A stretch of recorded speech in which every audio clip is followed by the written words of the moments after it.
Good morning, ladies and gentlemen. Thank you for joining us. We are learning today for our Nishnam, the Shul family who killed Kiddush Hashem. And I want to point out that our hearts are with those in Ukraine who are being viciously attacked. Achenu Kol B'Yisrael. So we have in our mind all of the Jewish people in Ukraine and those who are the other 40 million citizens of Ukraine, B'Tzara, Ubishivya, who are in difficult situation or in captivity. Hamakom Hashem Yerachem should have mercy on them. Aleim v'yotzeim B'Tzara lirvacha, Hashem should bring them from trouble to Harvacha is literally means to enlarge something, but harvacha means that they have a freedom of movement and from darkness to light. And may in the schus of our learning today, may Hashem please have mercy on all of them. But it's not just mercy that we have to daven for, and we also have to contribute to efforts to provide relief. So our job is prayer and action. We cannot just pray and post, but we also need to take action. So I encourage everybody to make a donation of any kind. There are multiple organizations. I've posted some on my Facebook.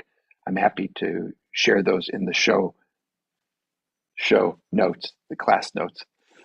Of ways you can contribute. And I also know even that there's a page set up by Ukrainians with many, many organizations, including the army, which is just a heartbreak idea that the army is crowdsourcing funding. It's kind of mind-blowing.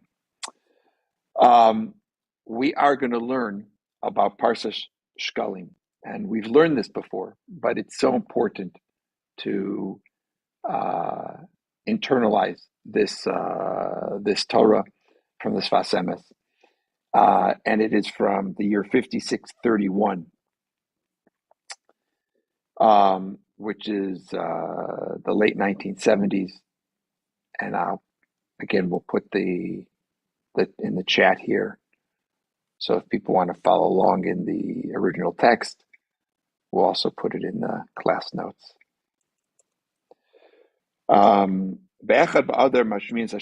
So there's a famous Mishnah that says in the first of Adar, we announce the Shekalim that are going to be collected. Lama ba'Adar. Why in Adar?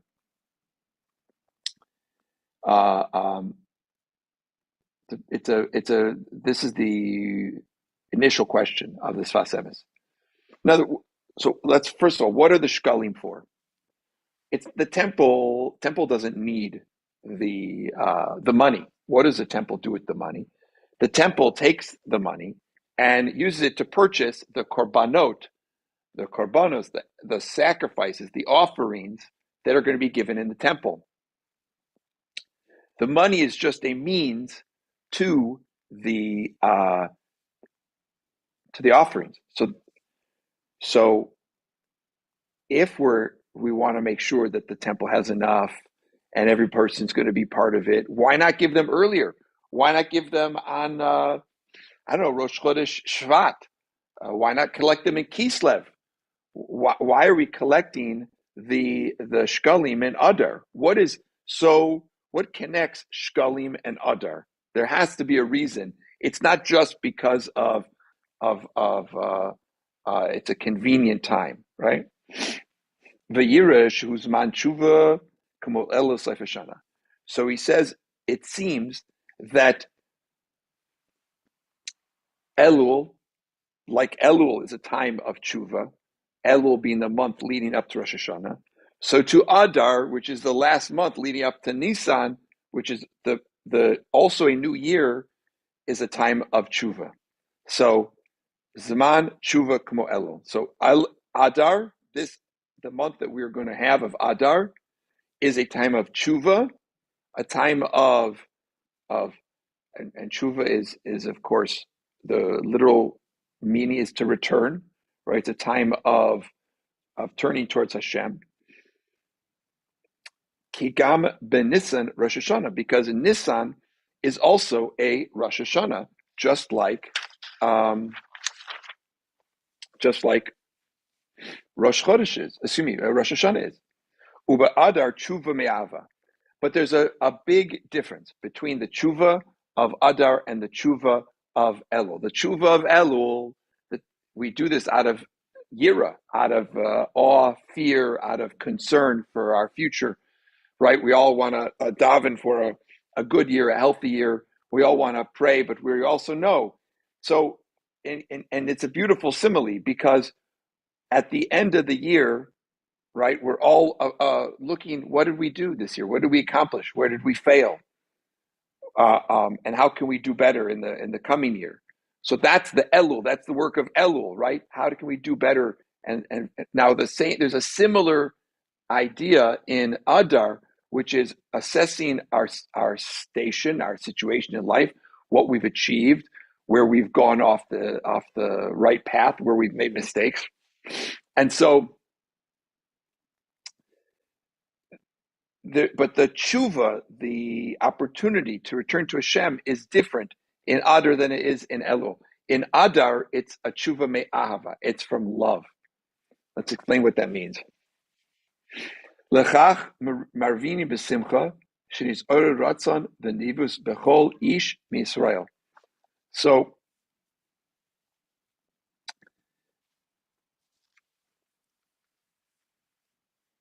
he's actually teaching us one of the secrets of why we are marbim simcha, why we have more joy during the month of Adar, because there's an arousal, nisorer ratzon, a desire, and a nadivus, a generosity, bechol yish Yisrael, with everybody has a generosity of spirit. Shezeh inyan hashkalim. And this is what the idea of giving the shkalim. And shkalim is money. It's money. L'orer, to arouse, nadivus, the generosity, Yisrael. Ki bevadai ein ratzon Hashem b'chatei shekel. He says, what is the purpose of giving the money, right? Hashem doesn't need the money, right? And the temple itself isn't even going to use the money. I mean, it needs the money to buy the korbanos, but the money itself is just a means.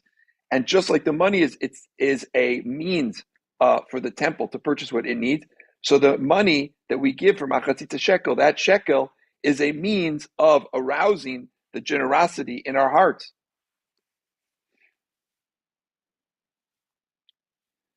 Rakis oritz ratzon pnimi. So every single one of us has inside of us. Sheben Yisrael Lavim Sheshmaim. Every one of the Jewish people has within them this always burning fire, desire, and a connection between us and Hashem and Hashem. Because we all have inside of us this point, inside of us, Bilti Lashem Levadoi, which is connected to Hashem Himself. It doesn't matter what a person's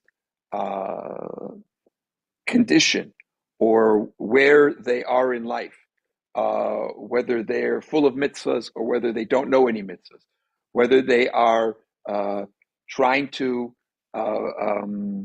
uphold the Judaism and the Jewish values, or whether they have, or maybe they don't even know anything. Doesn't matter. They have a nekuda pnimis bilti LaHashem Yisbarach. They have a point inside them which is connected to Hashem Yisbarach, that is connected to God.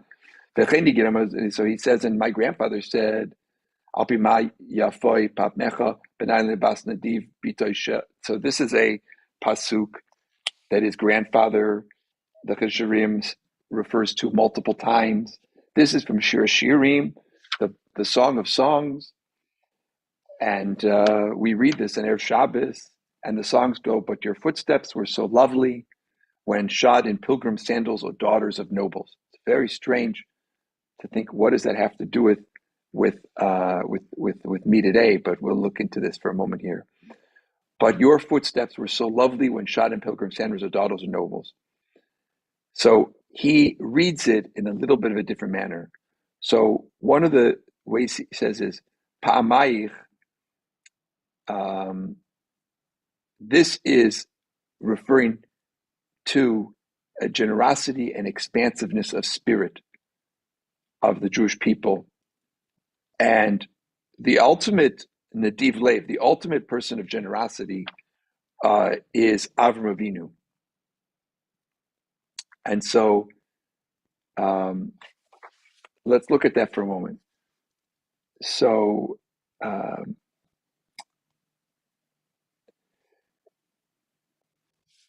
Shehu Nadivus Shabi Yisrael Tzarich. So we have this generosity, and that pasuk refers to this incredible generosity of spirit that Jewish people have, and we inherited it from Avram and Sarah. We inherited it from our holy ancestors.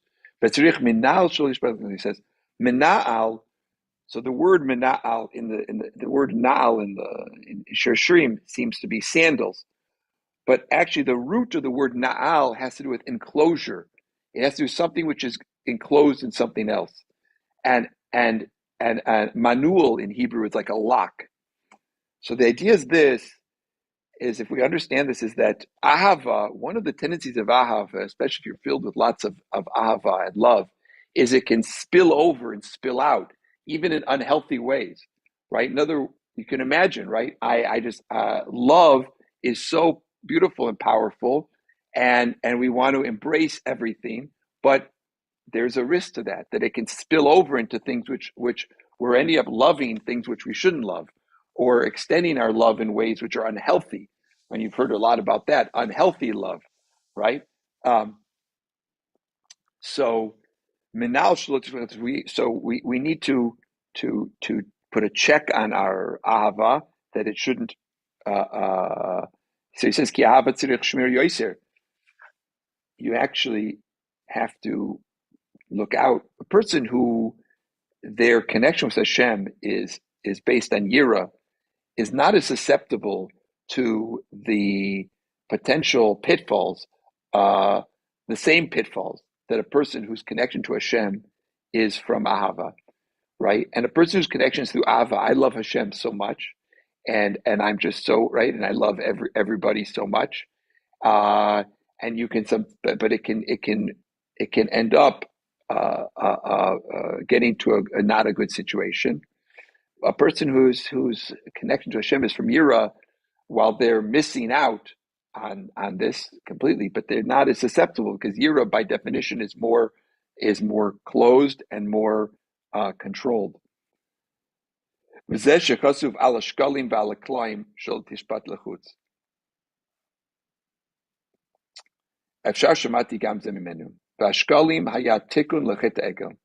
So now let's look a little bit more into what is the whole idea of the shkalim. So first we said that it's about paying for the offerings in the temple. Now,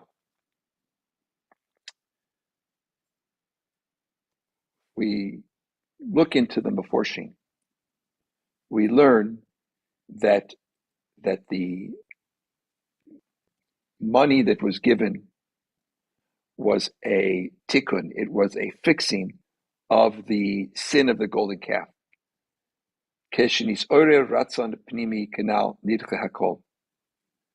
So,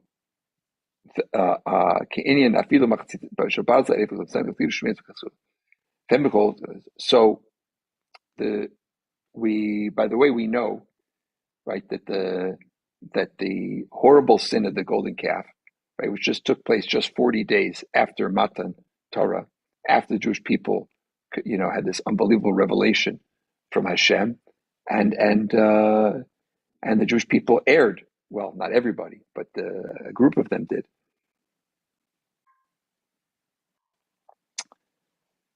And a person can have within them this burning desire to give over to Hashem everything. Right? So,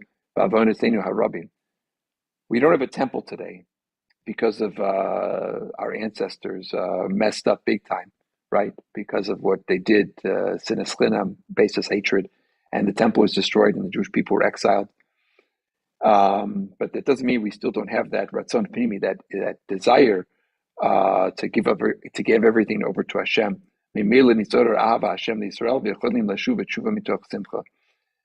And he says that in Adar, we're able to arouse within ourselves a love of Hashem and the Jewish people, and that we can return to Hashem in a state of simcha. Nisan, Rosh Hashanah l'chadashim hu bechinas ischadshus, and we have to remind ourselves that the desire of a person to serve Hashem is increased through simcha. Right? When a person is sad, when a person is depressed, right? There's a famous line that and I apologize because I've forgotten which Rebbe said it. So he says, a person when they're depressed, right? They think that the depression is what's keeping them from serving God properly, right? They think that their sadness is preventing me. I believe it's Rabbi Nachman, right? That the sadness is what's preventing me from serving Hashem. But the answer is actually, it's because we're not serving Hashem that we have the sadness, right? The truth is that when a person is in a state of joy, so that's easier to connect to Kadosh Baruch Hu. So we have to continuously find ways of arousing in ourselves simcha, so that we can serve Kadosh Baruch Hu, and it is to awaken that connection each one of us has with Hashem. So that we should return to Hashem ba'ahava, return to Hashem with love, and the divas lev, with generosity of spirit.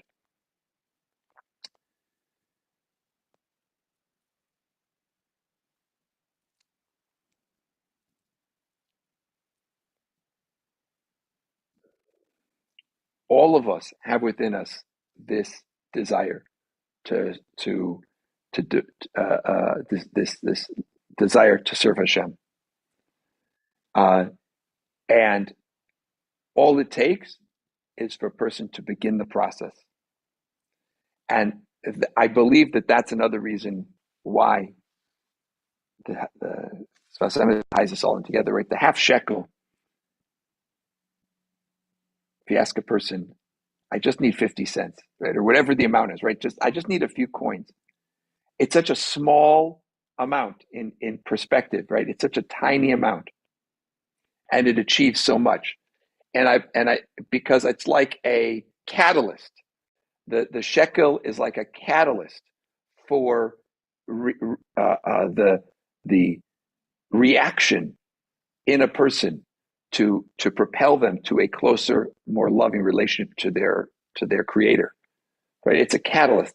The shekel itself is not the going to achieve the entire process. It's the catalyst to create the process. May all of us have the opportunity to be besimcha in this Adar.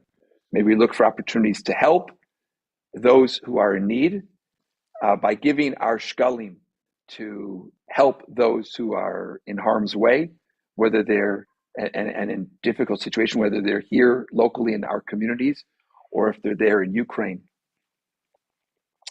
And please God, through all of our work down here, our Nadivas Lev here, and our contributing to and helping others here, it will arouse not just in us a deeper connection to Hashem, but it will arouse Hashem to, please God, return us ba'ava, in love, besimcha, in joy, to binyan beis HaMashiach, to a regathering of the whole exile and the rebuilding of the temple speedily in our days.